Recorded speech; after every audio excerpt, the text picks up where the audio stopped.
I'm a good entrepreneur because I'm so ugly and all of the girls say no to me when I ask them out. And so I got really good at hearing no.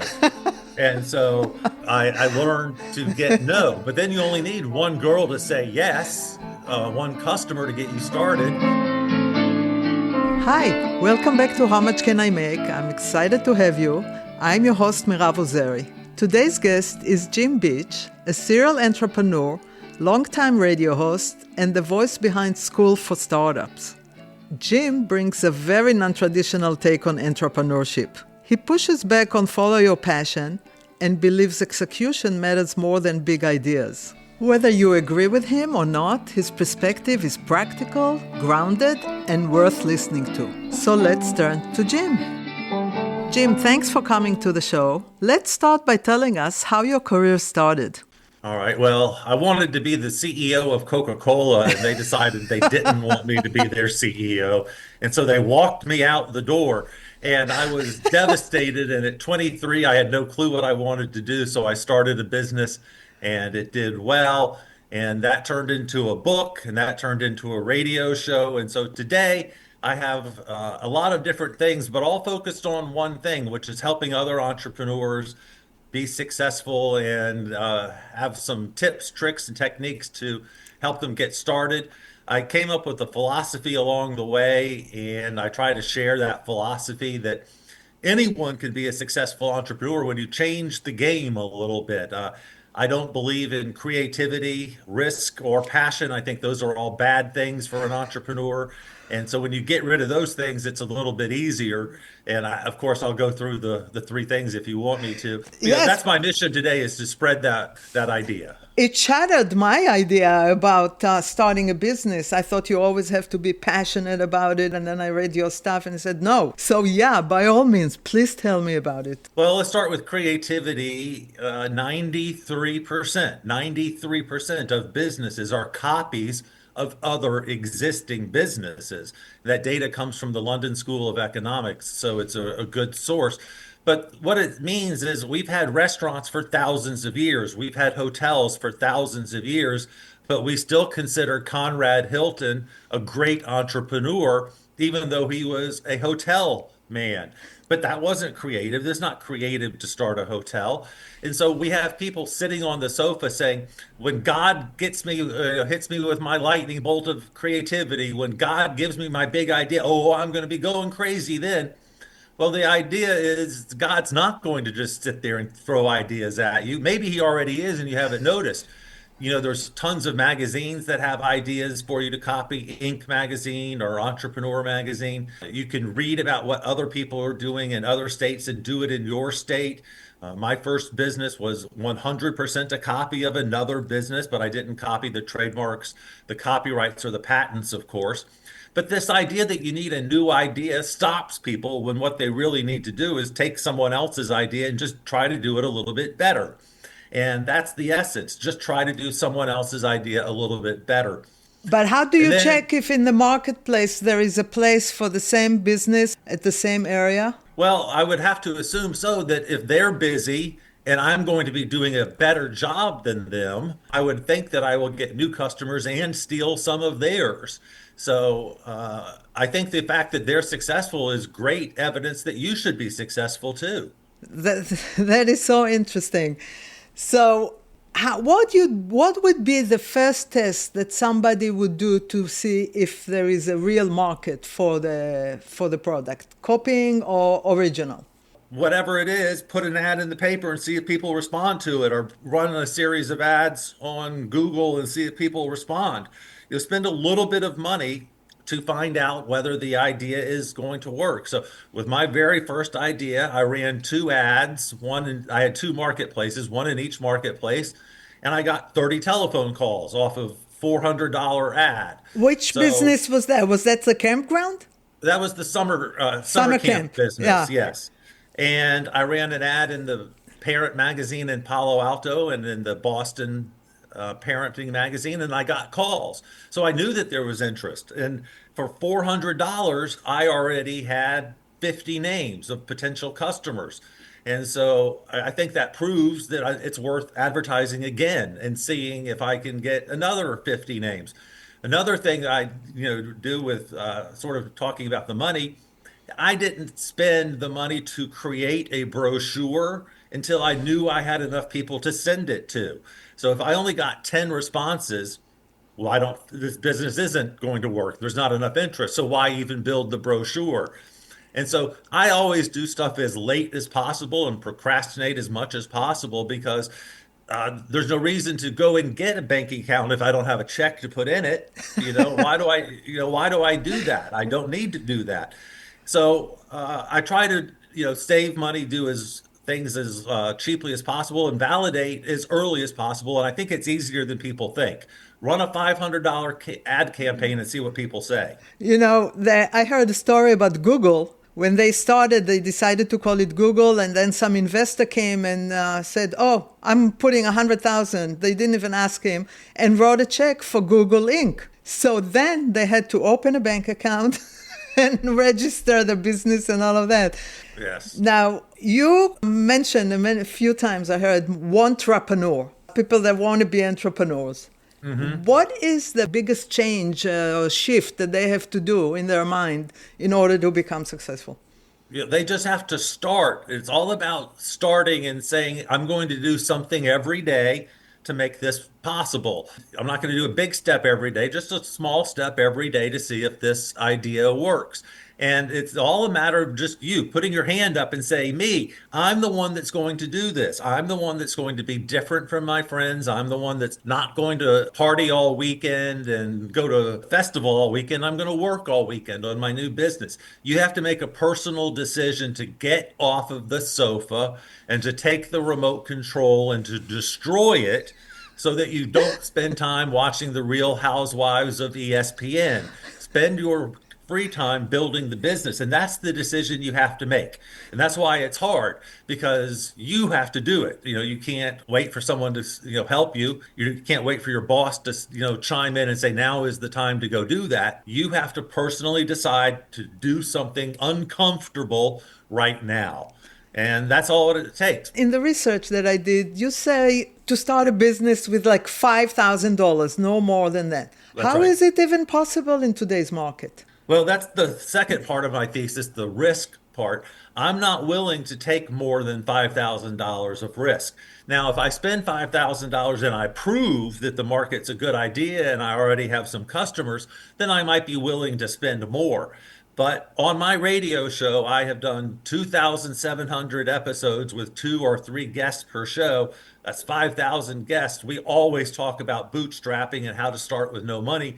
And I promise you, that in every industry, there is someone that is already bootstrapped successfully in that industry on my radio show that you can copy. And, we have famous examples. Richard Branson built an airline for free with zero money. He literally started Virgin Airlines with zero money and had paying customers before he bought an airplane. And he didn't even buy the airplane, he borrowed it. And so he did everything that he could to reduce the cost and to prove that there was a market. He literally had paying customers before he got his airplane. And I did the same thing. I had, 100 people signed up before I went and paid the money to secure the location. So I had already proven the market before I spent the money. And I'll give you the most famous example. Restaurants. Every man wants a restaurant or a bar with his own table and stuff like that. How cool it would be to walk into a bar that you own. Right. Well, I know a guy named Joey who wanted to start a restaurant empire. He only had $5,000. He spent $5,000 to build this restaurant. It's a dump, but think about how many beers you have to sell to recoup $5,000. Not a lot. 5,000. Now, if I go and spend $1 million to build my new restaurant, how many beers do I have to sell to recoup my $1 million investment? Right. Well, that bar is still open 20 years later, and now he owns 3 or 4 other bars that are much nicer. But by lowering his goal, instead of saying, I want to have a fancy restaurant with all of the beer brewing equipment, all that brass stuff in the front foyer, I'm not going to spend money on that. I'm going to have a restaurant or a bar that I can afford to start. And that's a dump. But now he's rich enough to have other places that are really nice. Yeah, and you think it's possible in this market to start something with 5,000? Now, I do it every day, and I see people doing it every day. I just started a publishing company. Yeah. Okay, so what do I have to do to start a publishing company? I need a name and a logo and a website. Well, you can build all of those for free. And then I go on LinkedIn and advertise every day. I have a publishing company that would love to talk to you. And so far, I've done nothing. No, I haven't spent a single penny yet. But all of a sudden, someone contacts me and says, "Hey, I saw your post on LinkedIn. I need help with my publishing." Now I have a customer and I have still spent no money. Which is the most successful advertising channel? What worked for you the best? LinkedIn? Word of mouth. There's nothing better than word of mouth, and you can create that very easily. You can offer deals. If you tell me or tell a friend of yours about my business, I'll give you a discount. There's so many ways to create that word of mouth. And it's usually by making something exclusive. Like I'm going to create an exclusive club, and you are now a member. And in the club, you get points for telling people about us. And the first person to get 100 points wins a new hard drive, which is a $50 cost. But now I might have gotten 10 customers because I have this new club. Do anything you can to encourage your current customers to bring their friend next week, or going out personally to all of the local Chamber of Commerce events and things like that as a way of you personally spreading the word, getting word of mouth out there. But by far, word of mouth is the best. Yeah. So I know some entrepreneurs that have more products rather than restaurant or location like that. And they are developing and developing. When is the time to stop developing and actually starting selling? The second you have anything, you should start selling. Developing and developing is a horrible trap to get stuck in. You want to develop and deploy, and then develop some more and deploy some more. Some of the best ideas that I've ever seen failed because they tried to deploy too much, tried to, have 18 features when you needed to start with one feature. And so I said, get to market as soon as possible, no matter what that means. If you're opening a bar, as soon as you get your letter of occupancy, open, even if you don't have your liquor license. Have 2 weeks where you don't serve liquor, but tell people, hey, when you come back, we're going to have great drinks when we get our liquor license. People understand that, so I don't have any problem doing that. Open as soon as you can. What do you think is the most important skill for an entrepreneur? The ability to hear no and to keep going. I'm a good entrepreneur because I'm so ugly and all of the girls say no to me when I ask them out. And so I got really good at hearing no. And so, I learned to get no. But then you only need one girl to say yes, one customer to get you started. So I think the number one thing that we need as entrepreneurs is resilience, and the idea that I'm going to fight on even if, the circumstances are against me. I wanted to go to architecture school decades ago and I got rejected. It's a stereotype now. I decided to reject their rejection. And I sat in the hallway outside of the dean's office for a month until he changed his mind. Wow. So resilience really is resilience. That's what it takes. Just because you say no, that doesn't mean I say no. What is the most common mistake new business owner make? Just spending money on stupid stuff. They already have a logo, but they can't tell you what their business does. They already have a secretary and they already have office space, but they don't have any income yet. You don't have any income. Why do you need office space and a secretary? I want a nice golf shirt with my logo on it too, but that's a luxury item that you only deserve when you've had some sales. Talking about sales, how do you measure success? Let's say the first year of business. If you can break even in the first year, you were successful. Oh. If you don't lose any more money, I would call that a win. You don't have to be successful the first year. Try it the second year. I have no problem with that. That doesn't bother me at all. Businesses are going to start small and grow. My largest business that I ever had, 600 employees. Wow. We started with $56,000 of revenue year one. Well, we also had $56,000 of expenses. So we ended up zero, but we were able to go into year two strong. with no debt. And in year two, we did 256,000. And then in year three, we did 1.2 million. And our expenses went down because of the word of mouth advertising kicked in. So, I'm a big firm believer in starting small, and even if it isn't profitable, just if you're still in business, you're winning. Do you have a story of a business that started with very little money? Not your business, but that started with very little money. They didn't have to raise money and became very successful? I have thousands of stories like that. One of my students, Eric, wanted to start a business and had no money. And so we decided that he would start a web design company, one of thousands, one of thousands. But Eric is the most dedicated, diligent person I've ever met. If he says, I'm going to call you tomorrow at 5, he calls you tomorrow at 5, even if he has nothing to say. And so he started a web design business, zero startup capital. He did not know, this is the best part, he didn't know how to do web design when he started his web design company. So he Really? spent tons of time on Google learning how to build websites, starting with WordPress and then moving on to other languages. And all of those videos on YouTube are excellent. There's anything you want to learn, you can learn on YouTube. He learned how to do his design, and now 12 years later, he has a wife and two kids and $4 or $5 million a year in Wow. revenue. What numbers owners should pay attention to the most? Customer Uh, acquisition, margin. there's only one. How much money you have in the bank. That determines everything. What do That you mean? determines how long you can stay in business. If I have 12 months of electricity payments, I can stay in business for 12 more months. Your cash on hand, I think, is the number one thing. Because you can be making millions of dollars on paper and still be broke. Now, you mentioned your radio show, syndicated radio show. It's a daily No. show.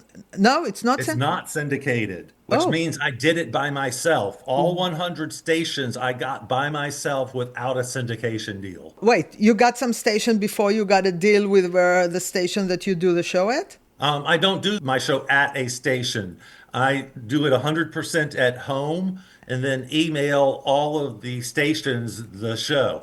I do not have a home network, so to speak. Now it's in a lot of stations around the country, AM and FM. 100 stations, 5 days a week, yes. And we started on just the internet. It's free. And so I started off on an internet platform, an internet radio station that they went out of business, and started doing my show and putting it up every day. And then tried to find a new place to get it, and tried to get more online distribution, and then tried to find more terrestrial distribution. And I got one radio station kind of out of the blue, sort of with luck. And then I learned how to find, 99 more radio stations. So it's a system, just like anything else. There's a system to it. And once you figure out the system, it's easy. Call the station master and say, hey, I have a show. Would you like to put it on? The problem is, he has to cut something to add a new show. Right. So if he has a need for an hour show, I can fill that need. And I would love to get a syndication deal. I'm not opposed to that. It just hasn't happened yet for me. But I did find a different niche, which is stations that are not themselves part of a syndication deal that still need content. I'm not on every station yet. I'd like to be on a lot more, but I'm still on 100 now using my free method and doing it myself. So the income for the show comes, the radio station pays you or from advertisement? Advertisement. No, to be on radio, you have to pay them. Sean Hannity, everybody has to buy that time. You think about it. What does the radio station have to sell? The only thing they have to sell is time. Right. So either they're going to give you their time for free, or you have to buy that time. And so I do all sorts of deals with the advertising time. And we do make money from advertising. I will do a deal where I'll give the station the show for free, and then they get to keep 6 minutes, an hour to run ad. And But so then you're they run making the no ad money at all on the show. on that show in that market. Oh, In okay. that market, I'm not. Right. But hopefully, I'm using the show to do something else, to sell something else. The show is a loss leader for the other parts of the business. It's not actually a loss leader. We make money from the show, but that wasn't always the case. The show is designed to make the rest of my life look more reputable. So I'm a speaker and I love to go out and give speeches. And if someone's hiring a speaker and there's two people left in the competition, someone who has a podcast and someone who's on 100 radio stations 5 days a week, who are you going to choose? You're going to choose the person with 100 stations 5 days a week. That Absolutely. gives me more credibility. If someone wants to hire me to write a book, I can advertise your book on my stations, for free as part of the deal. So it helps the rest of my business substantially by doing the show. And you get some powerful people to come on your show. How do you get them? You just write to them? Well, no, I started the show 14 years ago now, and I made one very important decision. I never went after guests, never, but I will go after publicists. And Okay. so I would go and hook up with a publicist, and that publicist over 15 years will send me 100 guests. I'd love to have Elon Musk on. I'm sure I could get him, but my strategy is just to wait until he wants to be on to promote his book, and I'll get him then. And it'll be him asking me as opposed to me asking him. Right. I do get amazing guests. We had, Yeah, the Shark Tank guy. yeah, we have Yeah. everybody. Billionaires. I try to have a billionaire every month. The billionaires, by the way, and we're talking about risk, they always raise money at the beginning of the business, right? Not necessarily. I would say that probably the opposite is true. That most of the billionaires were the people who didn't raise money and therefore they maintain more equity. If you raise money at the beginning, then your equity goes down and you may only have 30% of the business. And then it's going to be hard to be a billionaire. And the name of the show is School of Startup. It's a great name. Well, thank you. I didn't have anything to do with it. I wanted to call it the Entrepreneur School. And I got a letter from Entrepreneur magazine threatening to sue me because Entrepreneur magazine owns the trademark Entrepreneur. And if you use entrepreneur in any of your businesses, that word, EMI, the owner of Entrepreneur magazine, will sue you. They are incredibly aggressive. And then at the same time, my publisher, McGraw-Hill, my first book, they came back and said, we don't like the name of the Entrepreneur School. Can we call it School for Startups instead? And I was like, yes, you can, because that way I won't get sued. And so I was forced to change the name, and it was imposed upon me by McGraw-Hill. Entrepreneur magazine is bad people, everybody. I don't know how Bad somebody can people. trademark an English word. There was a movie made about it called Trademark Wars. I was interviewed for the movie, but was not actually in it. It's a movie about how this happened. Cure, the word C-U-R-E, is owned by Susan G. Komen. And if you're having a Cure walkathon in your local town in Wisconsin, Susan G. Komen will come in and sue you for using the word cure. They made a whole movie about this, Trademark Wars. You have an online school, School for Startup. What do you teach there? Right now, we are doing Lightning Bolt. We have a special program right now called Lightning Bolt, where what we are trying to do is get you that crazy idea. So you're going to come to us with absolutely no idea what you want to do as an entrepreneur. And in 1 hour, we will find a lightning bolt, brilliant idea that excites you. And then do you walk them through like the beginning stages? And We can, but there are a billion people who can do that, and I'll help you with the beginning stages, of course. from all the things that you do between speaking and author and radio show and all of that, which is it's all connected, what's your favorite thing to do? Take my kids to Disney. And so that's a huge part of my theory. I'm not willing to spend more than $5,000 a week at Disney. And that should be your test. That's how you decide if something is risky or not. If it's more than a week vacation for you, maybe you shouldn't do it and you should take vacation instead. So that's your favorite thing. If people want to find you, where shall they go? JimBeach.com is an easy place that links to everything. You can go to school, JimBeach.com.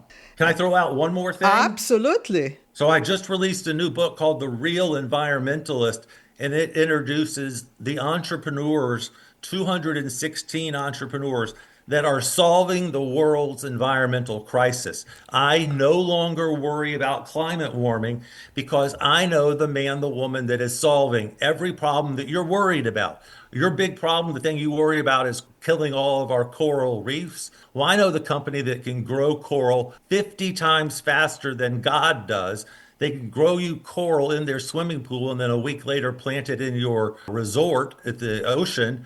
And now you have coral again. I know the Wow. people cleaning the air. I know the people cleaning the water. I know the people cleaning the microplastics. There is an entrepreneur right now already solving for profit all of our environmental problems. So quit worrying about the environment and get on board the solution by being an entrepreneur and realizing that the academics are the ones slowing down environmental cleanup. Can you tell me the name one more time, please? Real environmentalist. Excellent. Thank you so much. Thank you. That was so interesting. I'm an entrepreneur myself, but you totally shattered some of my ideas about entrepreneurship. And I'm going to look into it. Thank you. Bye-bye. Thank you for having me. That was Jim Beach, host of School of Startups.